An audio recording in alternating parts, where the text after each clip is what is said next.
Hello, everybody. Today is Thursday, June 9th, and we got insulation going in the walls. So we're using some more of this Intello on the interior walls as an added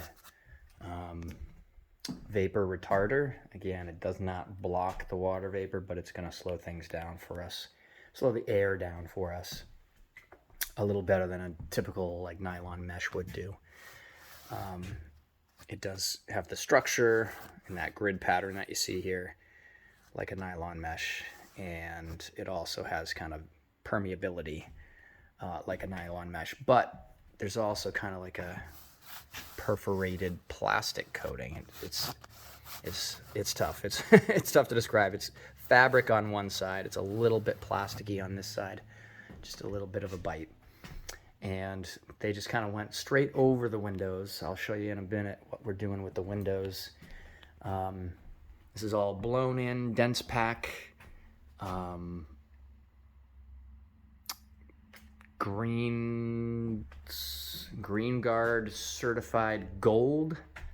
So there's like no VOCs, no formaldehyde, no bad chemicals at all. It's just kind of clean.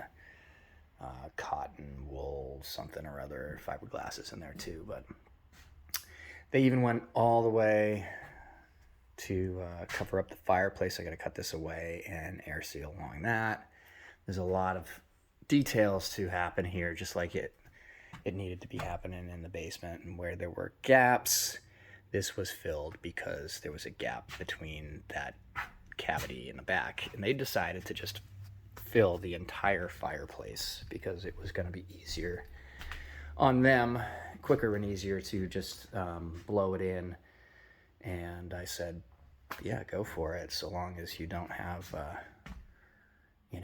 any concerns about settling. But they blew it way up, and you can see it's kind of bulging up in the top even. So if it did settle down a little bit, it's still doing kind of crazy amount of insulation. They got the same thing planned on the other side.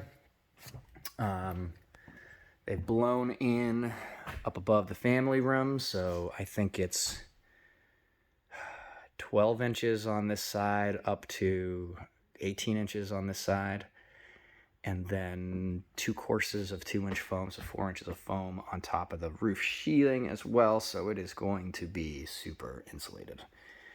And it rains today, so that's good that the roof was all redone and working great as well. So a lot of little details to happen up here. There's still kind of a row down there they got to get up into each of these corners. They got to get, and really they're waiting on some more of the Intello. We have been waiting for 2 days for 2 more rolls of Intello. We did our best with the scraps and the things that we had. So they might be skipping a day and coming back Monday. We're also waiting on tape because there's a lot of taping. I'll show you what we're going to do for taping upstairs. But all of these bays up above are packed full as well, and they're packed beyond the edge of the wall. So they're sticking out a good, 5-6 inches beyond. So we're getting a true, I'd say at least 10 inches, maybe closer to 12 inches of dense pack blown in. Each of the corners are going to get foamed, so they'll expand and find as much of the air gap as they can. This is a less important space because the drywall kind of closes it all in, so there's not air movement in the same way. But we're going to do it anyway. And if I've got time before the drywallers get here, I'll take my time and tape those off too, because quite frankly, this was all overkill. I realize that, but we've paid for this material. We paid for it in the basement, we paid for it outside, we paid for it inside this Intello, and it is significantly more expensive than the alternatives. So it's kind of like penny wise, pound foolish if we don't go ahead and finish the job and make the most of it, right? I think really pack this out. You can see how dense it is. It's hard to push this back in. drywallers will probably be cursing a little bit there, but yeah, it's good and fill. Let me see if I can. Yeah, you can see it bulging a bit there. That is the idea, is that this is nice and tight. We've also noticed there's a huge jet going by. So bad timing on my part to bring up the noise, but super quiet inside all of a sudden. So upstairs, we're a little further along. So the windows have been cut away, and we started patching some of these holes in before we lost the tape. Ran out of tape, that is. So what I've done is gone through and cut away at the windowsill, and before they hung anything, they had used this silicone caulking on all the joints, and it's overkill because we already had the blue skin all the way out to this point, all the way around the outside of this window buck. Some places it's sticking all the way out, and some places it's further back there. So what we're trying to do is tie this Intello to the blue skin that wraps all the way to the outside, and so the whole chamber is breathable out and in. So you'll see, rather than wrapping this around, the Intello around, and then taping here, which I think would be a standard thing to do, and then having the drywallers run their zip down the wall and tear up the Intello with no good way to seal it after that is done, we're stopping it short. I'm going to tape on this surface so that when they're running down, it's just on the wood. And I'm still getting back to my air barrier to create a closed chamber in this wall system. So this becomes the weak point. And after we case this out with the returns coming back out to the the wall surface here, we'll be foaming this aggressively all the way back. It's already got one layer of foam. We'll put a second one in there to get it out flush to the window frame. And then we'll put our returns in, and that's about another 5 inches, and we'll do more foam there, seal everything up really well. And that is as tight as I know how to do it, and I think what is reasonable. Kind of same treatment up top. This will all get trimmed neater so that one strip of tape across the top is going to seal that 90%. And then a little bit of spray foam in the corners to do just a little bit better job. Our seal is not obviously going to be 100%, but it is going to be really, really, really close. So this is the detail. Of course, we got the sun pouring through right now, but this is the detail I was just talking about with the tape. So we're coming through, overlapping this, and we're onto the blue skin behind that was coming through the window buck and nicely overlapped. And when the drywallers come and they're hanging and they're cutting all this stuff away, it is not going to be tearing up our tape. We're free and clear all the way around for them to do their thing. And then when they're gone, all of these voids from here back to the tape get filled with foam and tied together as well. So that window's tied. There's also the exterior tape on the outside of this window buck as well, tying to the face of the frame on the exterior. So technically it's already air sealed. The foam is just doing additional insulating to keep that window tight as possible. It's already a super efficient window. I've got 3 of these done. I got a couple more in progress, and then I ran out of tape. The base is all getting sealed to the bottom of the plate. I really would have liked to see those turn down to the floors to stop one other air penetration, but it did get caulked with all that silicone caulking. So all of these areas were caulked before the tape. So it's a belt and suspenders approach. We're trying to make it just as tough as possible for anything. We don't want any air. We don't want moving through these walls to move through. So that's kind of what state we're at on the second floor. It's maybe 90% done. One guy half a day come in here and bang the second floor out. And upstairs we're at a similar spot. whole roof is blown in. Let's see if I can get a good picture of the bulging happening there. I think you can see a little bit of it. It's sagging maybe an inch in between, which is great, and these 2x4s are kind of keeping it all in place there. It's blown real thick.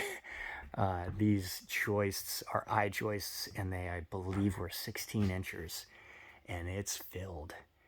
So I think the value here is R60 in the roof, which is phenomenal for a cathedral roof like this. Now we got extra space up above, and right here, before we close up, I'm going to do a little bit of detail work, and I think I'm going to stuff that with some like rock wool or something, just to, again, added protection. Those are going to be weak spots where, especially through these headers, they're insulated on the outside, but it's an insulated header. One of the layers of the header is insulation. Still, this is going to be a weak area, so the more I can stuff up above it, the more it'll force it to into conduction through the wall, which again is stopped by that thermal break with the insulation on the exterior that we've got, and not into convection where it can blow through. So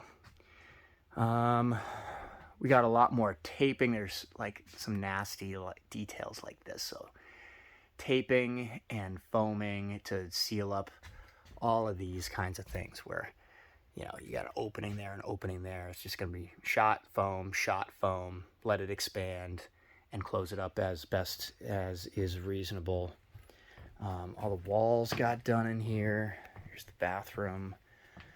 And although this bottom section is technically interior space, again, it was easier for them to just sheet the wall, blow the wall. And so I said, great, let's put some more. Let's get all the insulation we possibly can in here. No Intello in here, and I don't love that, so we're going to have to figure that out. I'll take some scraps when they finally get a little bit more, and I'll patch this part in and get it taped off. But insulated all the way through. These tricky little areas up in kind of these cheek walls of the dormer, they got blown in and packed in. They need to get taped off that side. And again, up this side, they released these tubes. They got to tie them back in, but you can see them just popping out with dense pack. And the walls over here, all the way down to the very corner, both sides. Looks good, ready for tape.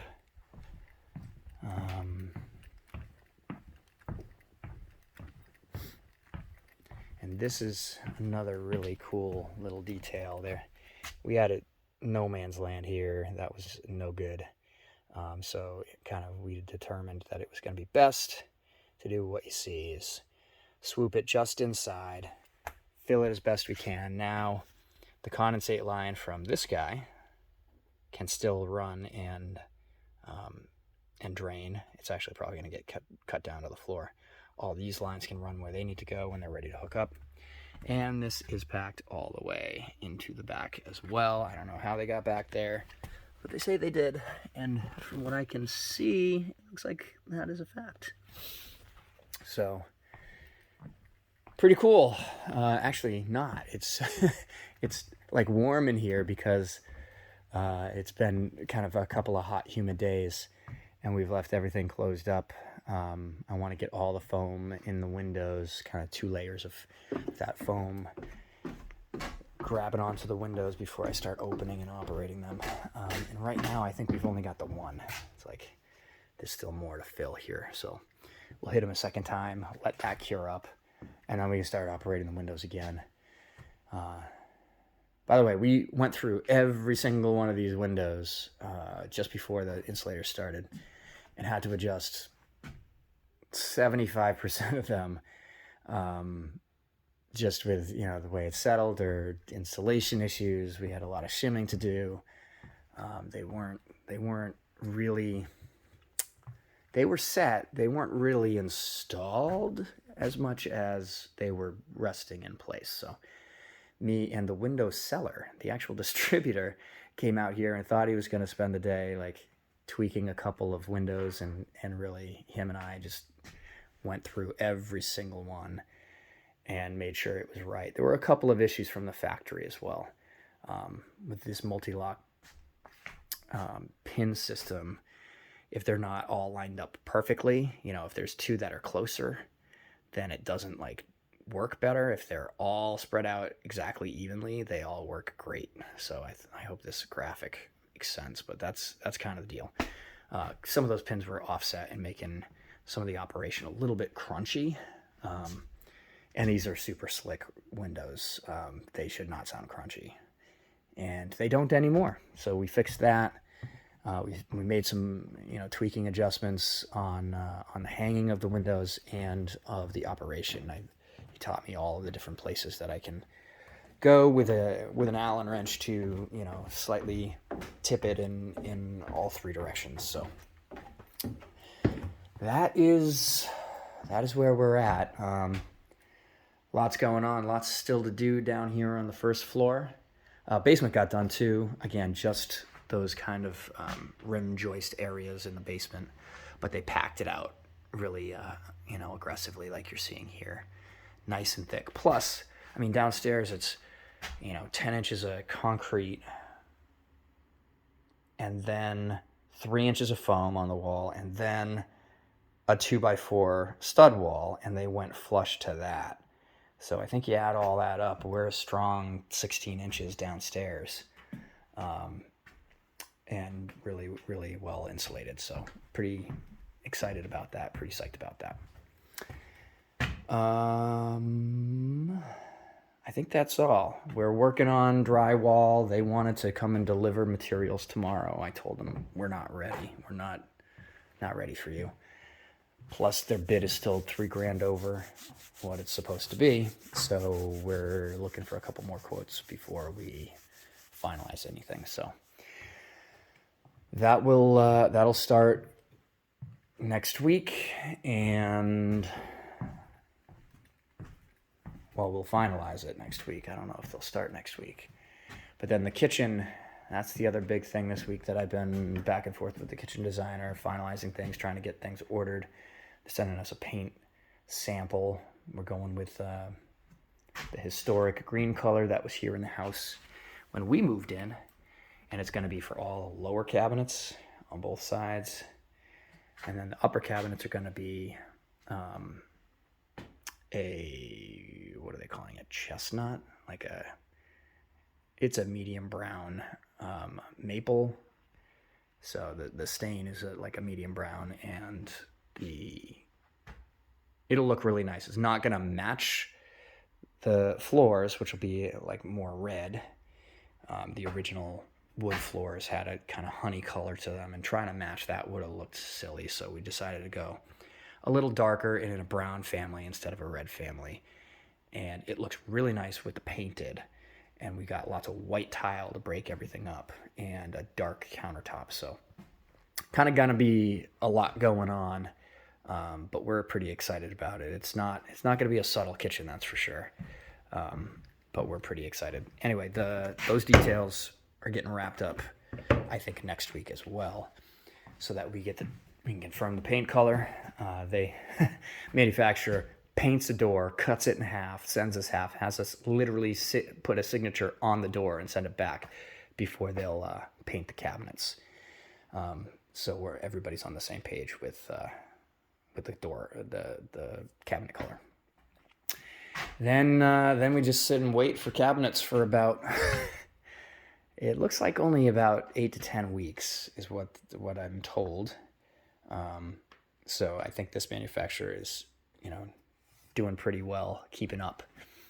And I'm hoping that trend continues, and we got cabinets in, by the end of the summer going in here, because I'm hoping that this kitchen is the last step that we need to get in. I think the flooring goes down. We're going to do stuff a little bit out of order. Ordinarily, you do a bunch of trim and things before the flooring goes down. We're not going to do that. We're going to throw flooring down, including tile, so that the bathrooms can get done. Flooring down so we can set cabinets. I like cabinets on flooring instead of flooring up to cabinets, if we ever change anything we're good to go. Especially with these floors, they, you know, pretty old. So we'll do our best to use it wisely. And then, so after the bathroom and kitchen are in, you don't actually need doors to move in. So not ideal. And if we can coordinate things while maybe I'm going to be installing the kitchen, probably calling in some favors and seeing if anybody's available to help me hang some cabinets. But once they're in, I'll have flooring, I'll have walls, we'll have lights, electrical, heat, get all of those systems going, and then we can get an occupancy permit and save a bunch of money, save $2,500 a month on rent, while we try to chip away at the rest of the, you know, the finished details in here, right? This will be an easy room to kind of close off and work in, get it 100%, and then move on to another, and move on to another. Not ideal, and like I said, if we can figure out scheduling, I would love to hire somebody or work with somebody to get that done before we move in, but trying to be realistic right now. If we're trying to get in, I'd like to be in by the time the boys start school in September. And, you know, we're kind of 10 weeks from that right now. So those cabinets will be going in, and we'll be wanting to move in when that kitchen is done. So anyway, this has been a long video. I'll kill it there.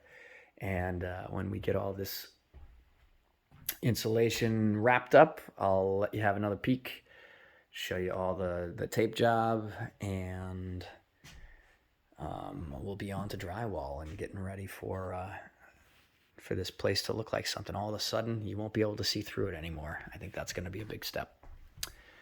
Take care. Hope everybody's well. Probably won't have another video for another week or so. But when I do, it should be a good one. So keep your eyes peeled. Take care. See you next time.